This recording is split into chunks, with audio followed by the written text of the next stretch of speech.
apparemment, Betchakala Friday fait le buzz ces derniers temps-ci. Bonsoir une fois de plus, Fred. Ouais, donc bonsoir Ivo, bonsoir chers téléspectateurs. Donc Betchakala Friday, il faut dire que c'est le concept de Franco. Ouais.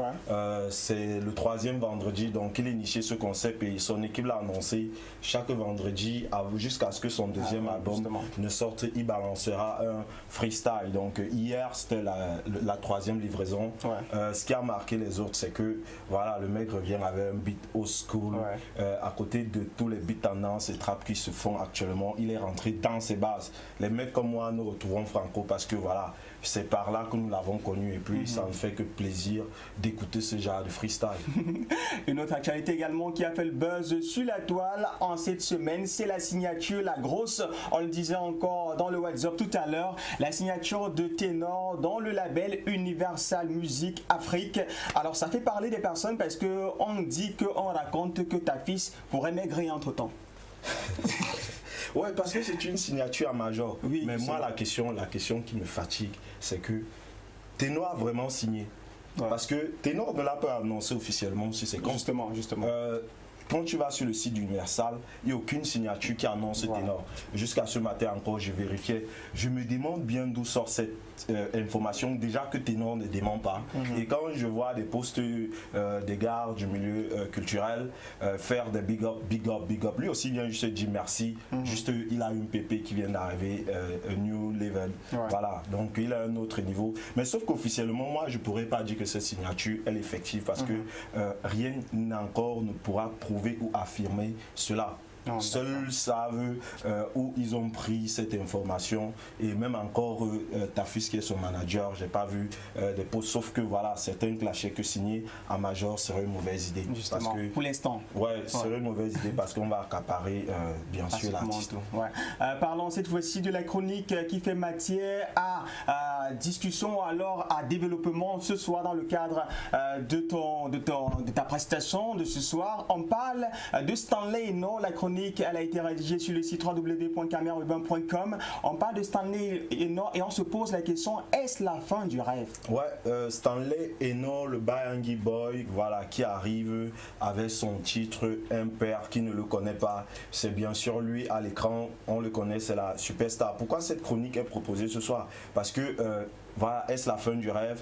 Pourtant, le mec vient de signer. Encore, il y a des publicités qui viennent et autres. Donc, réellement, pour nous, les acteurs du biz, on se dit que mais le gars, encore, malgré qu'il soit dans, mais est-ce que ce mec-là, comment il fait? C'est vraiment un vrai businessman. Donc, pourquoi nous nous posons, est-ce la fin du rêve? C'est tout simplement parce que nous avons constaté que depuis Impair et même après l'album Soja Like My Papa, tout ce qui est sorti, c'était flop. Justement. Malgré les grandes collaborations avec des artistes extérieurs, rien ne marche. On se disait encore que Adore You, qui est avec la star Naija dernièrement, est sortie. Et depuis là, ces vidéos franchissent à peine le cap des 100 likes, des 100 vues, autant pour moi 100 000 vues sur YouTube. Justement. Donc est-ce que réellement ça va pour Stanley? Mais quand on regarde ce qui se passe, il est aujourd'hui plus un artiste à photo parce que récemment encore, hier, je voyais une photo de lui au State devant Puma. Donc, on se disait c'est un shooting de voilà.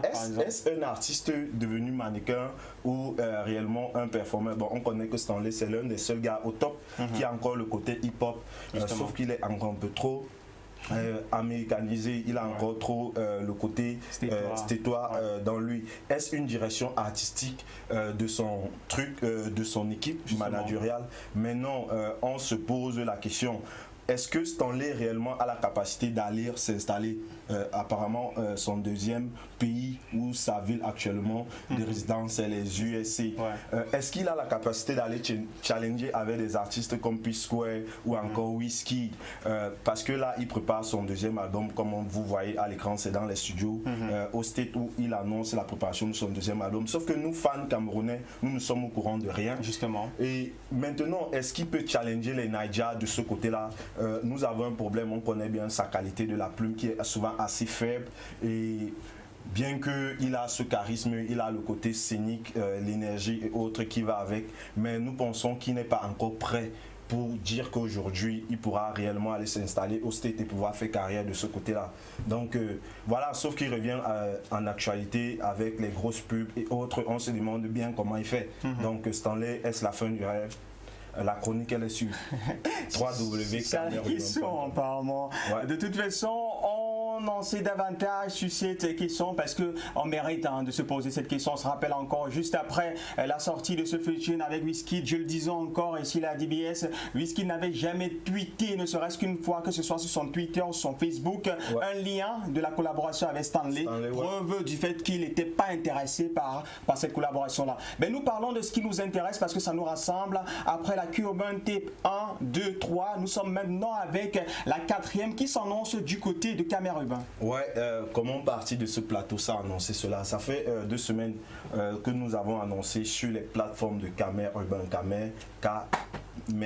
et urbain, voilà, donc c'est un mot, ou urbain si vous voulez. Donc la 4e compile, c'est une compile baptisée Urban Tape.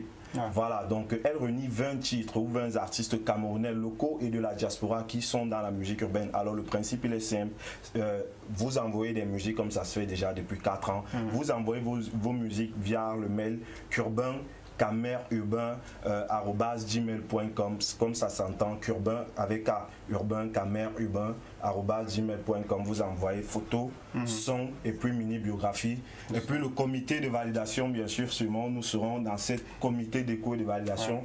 Vous pourrez être retenu pour participer au volume 4 de la Urban Tape, voilà, qui sera en téléchargement bien sûr sur le site camerurbain.com. Ce sera un téléchargement gratuit et on sait bien la force de matraquage online que Camerurbain a, donc c'est une force de distribution et de communication pour tous les artistes encore en voie de communication. Merci à toi Villefray d'être passé par ici et tu me salues Ignacio qui a pensé à cette couleur qui va avec le plateau.